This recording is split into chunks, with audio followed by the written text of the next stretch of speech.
Damos inicio a nuestro querido segmento Aprendiendo a ser mamá y papá, porque este tema nos debe de interesar tanto a mamá como a papá. Esta mañana vamos a estar abordando el tema de la intoxicación alimentaria. ¿Cómo se da esto? ¿Cómo lo podemos prevenir? Y si en dado caso nos llegase a afectar, ¿cómo tratarlo? Para esto yo estoy acompañada con el doctor Francisco Olivas, que nos va a dar cada una de las recomendaciones que necesitamos para que estemos muy pendientes. Todas las recomendaciones van a ser bien generales para que todos nosotros podamos comprender a cabalidad lo que significa una intoxicación alimentaria. Doctor, bienvenido. Gracias por estar aquí en Primera Hora con nosotros. Gracias. Y cuéntenos sobre la intoxicación alimentaria. ¿Qué es esto específicamente? Bueno, nosotros le llamamos intoxicación alimentaria cuando hay una infección secundaria a bacterias, virus, parásitos, incluso las toxinas de los propios microorganismos que nosotros ingerimos alimentos y esto nos conlleva a esta enfermedad. También lo podemos encontrar como gastroenteritis, es casi lo mismo que una inflamación de la mucosa gastrointestinal, secundario también por todos estos microorganismos o agentes patológicos. Entonces, generalmente nosotros estamos sanos y nos alimentamos o agarramos algún alimento que esté tal vez mal preparado o contaminado. De igual manera, nosotros nos podemos enfermar porque tal vez en ese momento nosotros no nos lavamos las manos de manera correcta y fuimos al baño tal vez, entonces ingerimos los alimentos con nuestras manos y así nos podemos nosotros intoxicar o enfermar. Muchas personas, bueno, lo digo como experiencia también, cuando yo escuchaba la terminología intoxicación alimentaria, yo me ponía a pensar, mi hija o mi hijo comió veneno o hubo algún veneno para ratón en la casa y vino y lo ingirió. Esto sería otro caso, no es lo mismo que una intoxicación alimentaria. Es que nosotros le llamamos intoxicación alimentaria cuando es producto de algún alimento mal elaborado o contaminado, o incluso tal vez está vencido, ¿verdad? Cuando ingerimos alimentos que están con preservantes y está vencido y entonces nosotros ingerimos. Ya cuando tal vez el niño ingirió algún tipo de veneno o algún tipo de gas, ya es otro tipo de intoxicación. Perfecto. Ahora, ¿cuáles son los síntomas para poder identificar como mamá y papá que ese niño está pasando por ese proceso? Ok. Inicialmente estos niños presentan fiebre, náuseas, vómitos, diarrea, dolores de estómago, dolor de cabeza, mal estado general. Entonces, el primer síntoma es que los niños lo más probable es que estén vomitando. Están vomitando. ¿Y esta reacción a cuánto tiempo de haber ingerido el alimento contaminado? Puede ser en 12 horas, 24 horas, dependiendo de cada organismo de cada uno, ¿verdad? Ok, no es inmediato entonces, toma un tiempo. Toma un tiempo. Okay. Y cuando nosotros le preguntamos a nuestros pacientes, o a la mamá en este caso, o al papá, que es cuando vomitó, qué fue lo que vomitó, entonces generalmente ellos nos dicen, vomitó la cena, vomitó el almuerzo, y tal vez ya han transcurrido 12 horas, 18 horas, entonces ya decimos nosotros, muy probablemente fue el almuerzo, o la cena, o el desayuno que le conllevó a ese tipo de intoxicación. Entonces, porque no digirió el alimento, entonces ahí nos da a nosotros la sospecha clínica. Entonces cuando hay una intoxicación alimentaria, cuando nosotros ingerimos algún alimento contaminado, nuestro cuerpo no lo puede digerir perfectamente. No lo logra digerir, entonces lo retiene en el estómago y entonces como un mecanismo de defensa el cuerpo busca la manera de vomitar, de eliminar todo esto, incluso conllevando el cuadro diarreico. Okay. El problema no es tanto en sí la intoxicación, el problema es que en los niños se nos pueden deshidratar. O sea, nosotros podemos controlar la infección, pero en el hogar lo importante es rehidratar al niño. Okay. O sea, tal vez en ese momento ustedes no pueden llegar al médico o a una unidad de salud, entonces en el hogar debemos de darle suerito oral. Okay. El suero es lo que nos va a permitir salvar esa vida. Entonces, una intoxicación alimentaria puede comprometer la vida secundario a la deshidratación, porque tal vez un niño vomitó 3, 4, 6 veces, más 4 o 5 veces que haya presentado de evacuaciones diarreicas, entonces ese niño muy probablemente esté deshidratado. Y la deshidratación nos lleva a un shock, nos lleva a otros problemas y incluso comprometer la vida del paciente. Ahora viene otra situación.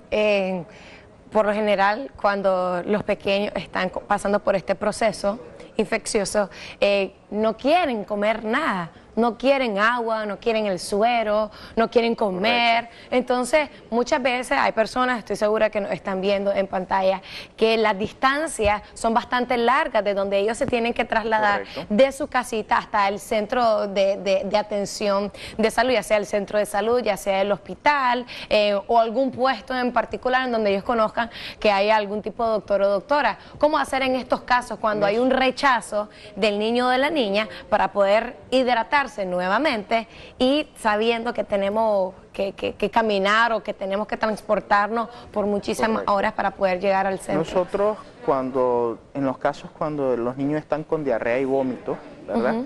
Le decimos a los padres, no pueden venir, ok, si es un lactante, o sea, si está recibiendo el pecho materno, que mantenga el pecho materno, porque eso va a permitir que el niño esté hidratado. Ofrecerle más la chicha. Siempre ofrecerle la lactancia materna. Luego también nosotros le decimos, dele suerito, un sorbo, una cucharadita, ahí déjelo, después se espera 5 minutos, dele otra cucharadita y ahí va. Con sorbito puede uno lograr rehidratar al paciente. Otra manera también nosotros le decimos, dele agüita de arroz. La agüita de arroz también es un suero casero, se puede decir. Agua de arroz. Agüita de arroz, entonces eso también le va a permitir al niño rehidratarse. ¿Y cómo funciona ese agua de arroz? ¿Cómo se tiene que preparar para las personas que no conocemos sobre esto? Porque hasta ahorita me está dando a conocer usted este suero natural, el agua de arroz. ¿Cómo es la preparación? Es fresco, o sea, pone a hervir el agua con el arroz. Y entonces uno va, algunas personas lo machacan, ¿verdad? Y entonces lo que se da es el agüita, lo que va...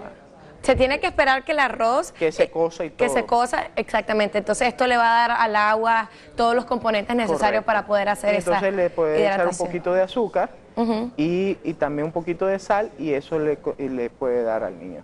Un poquito de azúcar y un poco de... Excelente. Ahora, en dado caso que ya pasó por la intoxicación, ya asistimos al médico, ¿cuál es ese tratamiento que por lo general se le da y a cuántos días se ve la mejora de ese niño o de esa niña? Bueno, depende de la sospecha clínica y también de los medios diagnósticos que nosotros tengamos a mano. Por lo general nosotros mandamos un examen de sangre y una citología fecal.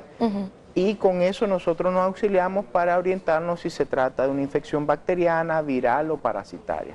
Y en dependencia de eso nosotros damos tratamiento. Eso cuando tenemos los medios diagnósticos disponibles. Cuando nosotros no lo tenemos, nosotros nos vamos meramente por la clínica. Un ejemplo. ¿Qué son los síntomas? Lo clínico es los síntomas que está padeciendo. Si yo tengo un pacientito que tiene fiebre y que me está defecando líquido, chingastoso, fétido y con estrías de sangre, entonces ya nos puede orientar que estamos ante una disentería. ¿verdad? Y que eso es una infección bacteriana. Entonces muy probablemente un agente que es la Shigella o un Escherichia coli, entonces nosotros mandamos antibióticos en ese caso. Cuando nosotros vemos que el pacientito no ha tenido fiebre, por lo general son unas defecaciones líquidas, no mucosas, amarillas, no fétidas, muy probablemente es una infección viral y entonces en ese caso solamente le damos suerito oral y sulfato de zinc y a veces, ocasionalmente, unos sobrecitos para reconstituir la flora bacteriana. Buenísimo. ¿verdad? Cuando nosotros vemos que tal vez incluso muchos padres dicen, fíjese doctor, mi hijo está con diarrea, vómito y me defecó una lombriz. Entonces ya es... Eso ya es parásito. Es parásito. Entonces ya por hecho, nosotros ya tenemos por clínica que fue esta situación y entonces nosotros mandamos un antiparasitario. Quiere decir que nosotros, parte de una intoxicación alimentaria podría ser que nosotros estamos ingiriendo un parásito. Sí, puede ser un parásito, ¿verdad? No en el caso de las lombrices, ¿verdad? Porque para que den las lombrices tienen que pasar mucho tiempo. Pero le digo como un ejemplo así macro, visual para que nosotros sepamos. Perfecto. Pero siempre el tratamiento, parte del tratamiento es suero oral y el sulfato de zinc Eso es importantísimo, ya sea por parásito, por viral o bacteriana la infección.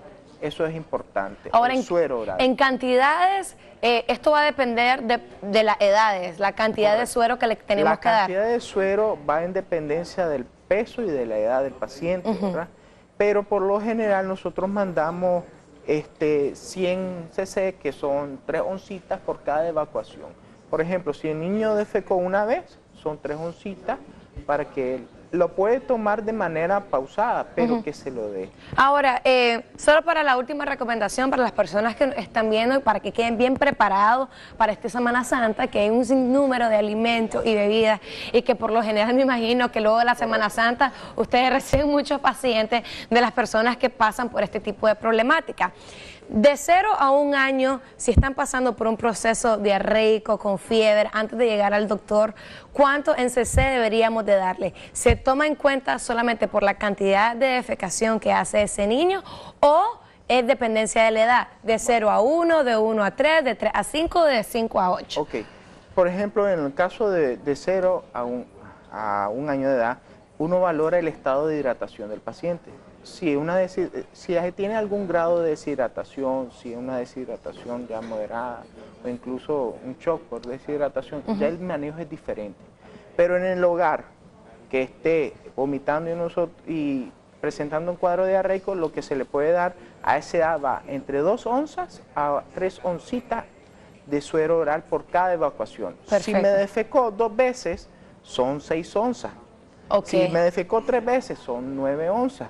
O sea, así en el hogar.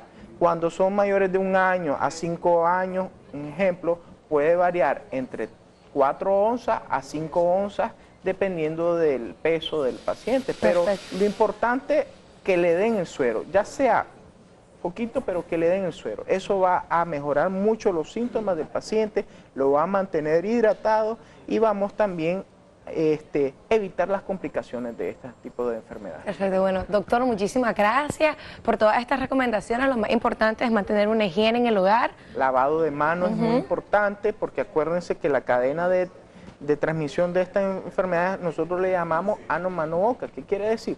Que tal vez el paciente fue al baño, no se lavó las manos, ingirió, agarró o preparó los alimentos con las manos y se lo comió. Entonces ahí fue toda esa cadena, toda la forma que se enfermó el paciente. Entonces acuérdense, lavadito de manos siempre que vayamos a ingerir algún alimento o posterior de ir al baño. Perfecto, bueno, muchísimas gracias, doctor. Y recuerden, si ven que su hija o su hijo está pasando por los síntomas que nosotros le acabamos de presentar, inmediatamente acudan a ese especialista, a ese doctor, a ese centro de atención para que ustedes puedan evitar cualquier tipo de complicaciones.